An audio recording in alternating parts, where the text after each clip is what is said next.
The World Wide Web was originally invented for scientists to share ideas and results. But how useful is it today? We went to Greensward College in Essex and set the staff the problem of coming up with their top 10 websites for science teachers.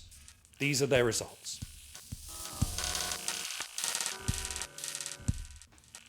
In 10th place on the list is the Teaching Physics site from the reliably accurate Institute of Physics.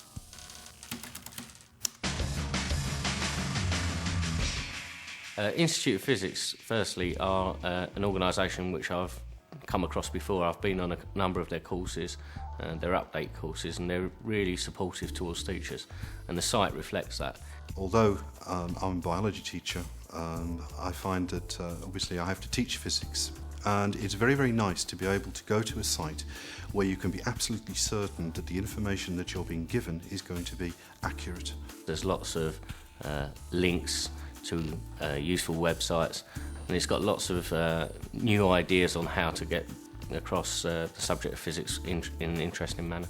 And they also host a questioning section on the website, so teachers can ask questions and get a professional answer.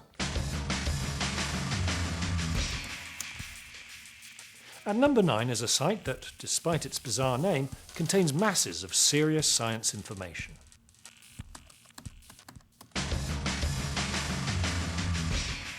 The site's called Squashed Frogs.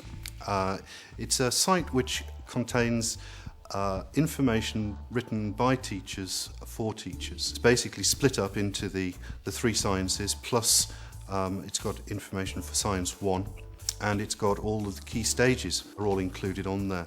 And from that you can select from a large range of different activities, different resources.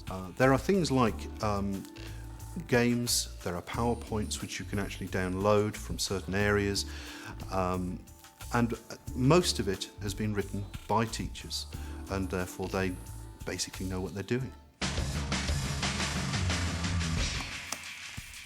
Science teaching faces similar challenges all over the world, and the web allows resources from America to be used instantly.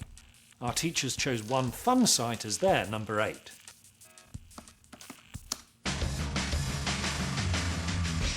Jefferson Lab's an American site. It's based in Virginia, I think. But I've found, looking at it, that there's lots of resources on there that we can pull out in England and to be used for starters, possibly summary activities. Most of these resources can be downloaded as PDFs as well to be used in a lesson or even set as homeworks. Things like crosswords, anagrams, Who Wants to Be a Millionaire, games like that. The Jefferson site has lots of interactive games, lots of things to play, really fun activities that you can get hooked on playing for a long time and not even realising that they're educational. Some of the puzzles and games that are on there can really grasp the attention of possibly lower ability pupils, those who need to be engaged that little bit more. At number 7 is the monstrously useful factmonster.com. Kids really struggle to remember the symbols of the periodic table, and this one's interactive, and you click on any one of the elements and a whole new page loads up, and they use it as a game to memorise all the elements and different aspects of each element, so the temperature that they melt at, boiling point, all those sort of things.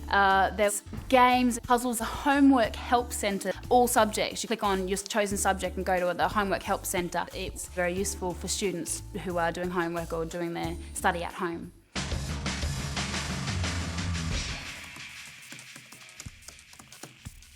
Returning to physics, our next website is full of resources. Resourcefulphysics.org makes number 6. It's got loads of resources that are available to you, and for all aspects of physics you can go on there and find a lot of information that you need, whether it's on ideas for experiments or it's images which can be downloaded. There is a £100 charge for a network user, which I think can be really useful because then the students themselves can access the resources. One of the areas that I found particularly useful was in teaching air pressure. And I went onto the website, and there are around 10 to 20 experiments that you can choose from. The fact that you can go on there and look up new and interesting experiments to teach a physics topic in a slightly different manner, I found really useful. We've reached the halfway point of our experiment to find the top 10 websites for science teachers.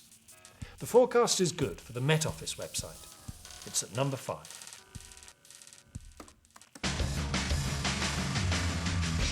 The Met Office website is based on weather, based on climate, environment, can be used in a few of the different topics for Key Stage 3 and Key Stage 4. It also has cross-curricular links with geography topics, can be used in Year 8 ecology, Year 7 ecology, things on the environment, natural disasters, has information on cyclones. There's a section on satellites, things on climate, so for adaptation, looking at different climates throughout the world for different animals and where they live and relating climate to adaptation. The live webcam links, so you can actually go to different places in the UK and look at the weather and what's happening and the weather patterns throughout where you're living.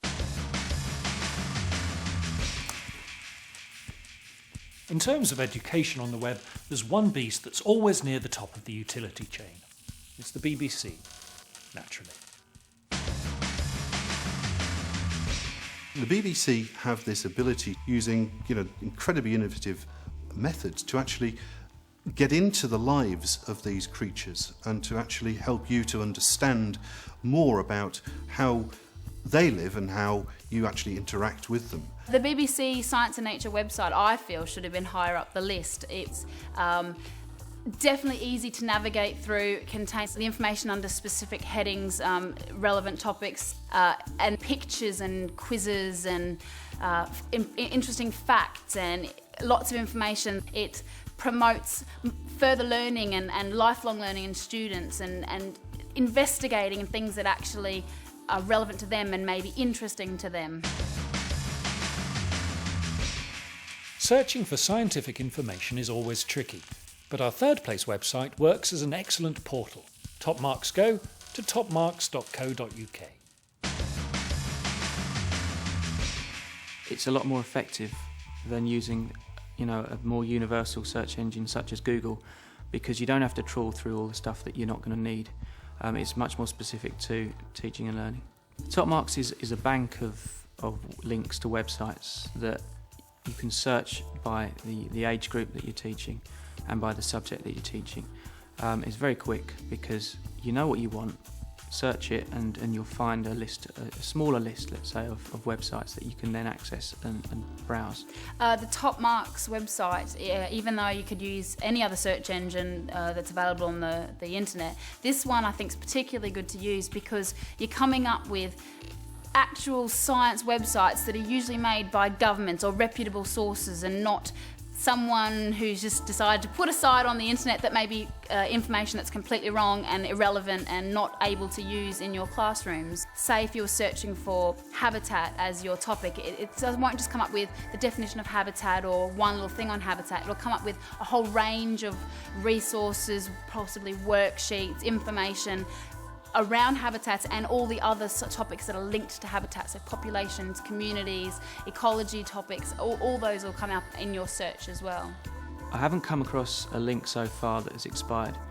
I think that they do update it very regularly. It's clear to me that they do that, which again saves time and saves frustration in the long run when you're trying to plan lessons. An unexpected site came in at number 2.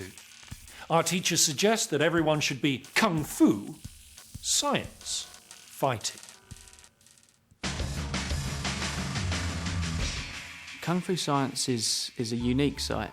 It manages to make physics relevant to everyone in a way, using Kung Fu, which I find quite different really. It links physics and biology in a fun way, but it's also good science.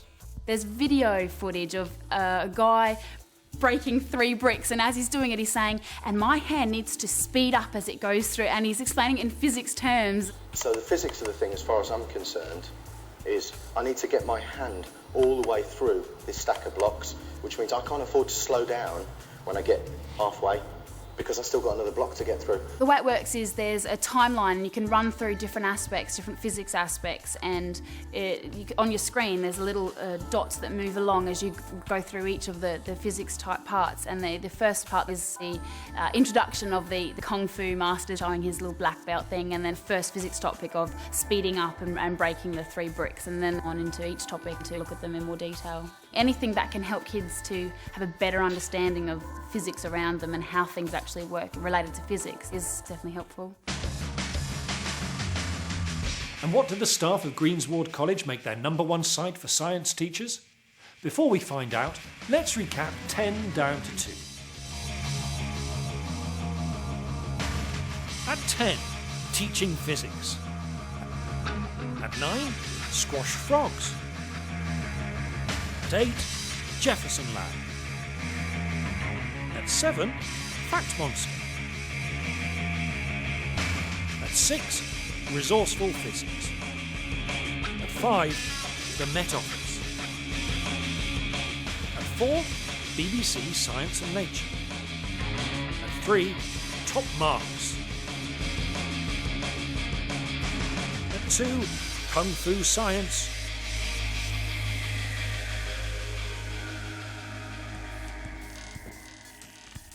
Science News for Kids combines quality resources for science lessons and articles about current hot topics. As a result, it's our #1. The Science News for Kids website is split into different topics. It has animals, it has earth, environment, physics, chemistry, all the different topics are split, and the articles go into each topic. The best feature I think I found on the site is the search facility, and you can just put in whatever keyword that your lesson's about and it spits out all the different news articles, the recent articles. You can even arrange them in how recent they are or how related to the keyword that they are. Science News for Kids isn't just about news. I think it's got an awful lot more to offer than that. It has areas which you can use for whole class activities, as well as having areas where you can actually take resources to actually use as a teaching tool in a classroom situation. An added feature of the site is to help students to be a part of it and have a comment or a say on what's going on around them. They can rate the article, they can provide feedback and have a say on what's happening around them. There are lots and lots of interesting articles, lots and lots of activities for the students to do, games and puzzles and quizzes and things like that. There's something about the site, it's easy to navigate and it just puts everything into topics that you can quickly search through and have it right in front of you and use it to engage students right at the beginning of your lesson. And it's so connected to the real world that students can understand what's happening around them every day that they come to science. You can find all the sites mentioned in this programme and more on our website at teachers.tv. Happy clicking.